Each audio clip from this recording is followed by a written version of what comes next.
ஒரு காட்டுல ஒரு கொக்கு ஒண்ணு இருக்கு. அந்த கொக்கு என்ன செய்யுதுன்னா, குட்டிகளை ஈன்றதுக்காக அடிக்கடி முட்டைகளை வந்து அதோட கூட்டுல இட்டு வைக்குது. ஆனா அது இட்டு வைக்கிற முட்டைங்க எதுவுமே அந்த கூட்டுல இருக்க மாட்டேங்குது.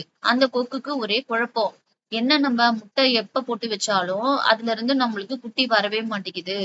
நம்மளோட முட்டையும் காணா போயிடுதே அப்படின்னு அந்த கொக்கு வந்து யோசனையா இருக்கு. என்னதான் நடக்குதுன்னே தெரியல அப்படின்னு யோசிச்சுட்டு இருக்கு. ஒரு நாள் அந்த கொக்கு மறைஞ்சிருந்து பாக்குது. தன்னோட கூட்டுல என்னதான் நடக்குது பாக்கலாம் அப்படின்னு ஒரு மரத்துக்கு பின்னாடி மறைஞ்சிருந்து பாக்குது. அப்படி பார்க்கும்போதுதான் அந்த கொக்குக்கு உண்மை என்னன்னு தெரியுது. ஒரு பாம்பு இந்த கொக்கு முட்டையிடுற சமயம் பார்த்து கரெக்டா அந்த கூட்டுல இருக்கிற முட்டைங்களை வந்து சாப்பிட்டுடுது.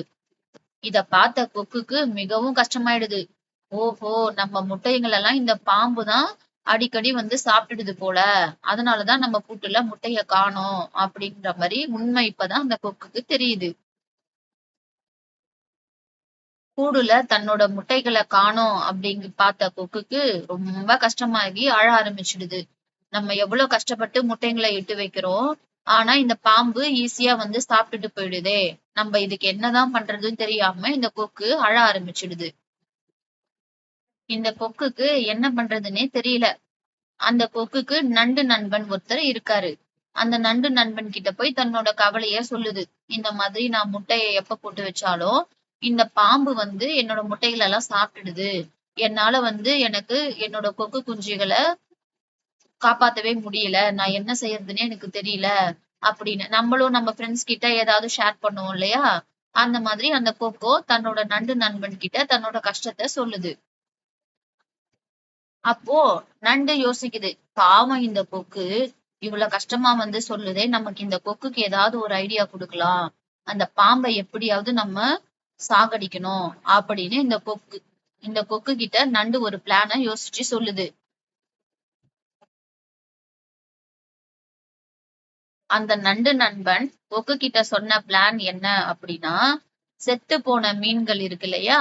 அந்த மீன்கள் எல்லாம் உன்னோட கூட்டுல இருந்து பாம்போட புற்று வரைக்கும் அந்த மீன்களை லைனா அடுக்கி வச்சுட்டே வா. அந்த மாதிரி நீ அடுக்கி வச்சனா கீரி பிள்ளைக்கு மீனை வந்து சாப்பிட தோணும். அப்படி வர அந்த கீரி பிள்ளை ஒரு ஒரு மீனையா சாப்பிட்டுட்டு வரும்போது கடைசியா அந்த பாம்பு புத்துக்கிட்ட வந்துரும் அந்த கீரி பிள்ளை. பாம்புக்கும் கீரி பிள்ளைக்கும் ஒத்து வராது. ரெண்டும் சண்டை போட்டுக்கும். அப்படி சண்டை போடுற டைம்ல கீரி பிள்ளை பாம்பை கொன்னுடும். உன்னோட பிரச்சனையும் சரியாகிடும் அப்படின்னு அந்த நண்டு நண்பன் கொக்கு கிட்ட சொல்லுது. அந்த கொக்கு என்ன செய்யுதுன்னா, நண்டு நண்பன் சொன்ன மாதிரியே செத்து போன மீன்கள் எல்லாத்தையும் வரிசையா அடுக்கி பாம்பு புத்து வரைக்கும் அடுக்கி வச்சிடுது. நண்டு நண்பன் சொன்னது போலவே அந்த கீரி பிள்ளையும் வரிசையா இருக்கிற ஒரு ஒரு மீன்களையா எடுத்து எடுத்து சாப்பிட்டுக்கிட்டே அந்த பாம்பு புத்து வரைக்கும் வந்துடுச்சு.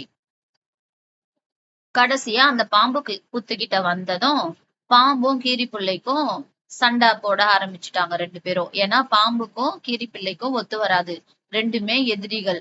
அதனால ஒன்னோட ஒண்ணு சண்டை போட்டு இறுதியா கீரி பிள்ளை என்ன பண்ணுது, அந்த பாம்பை சாகடிச்சிடுது.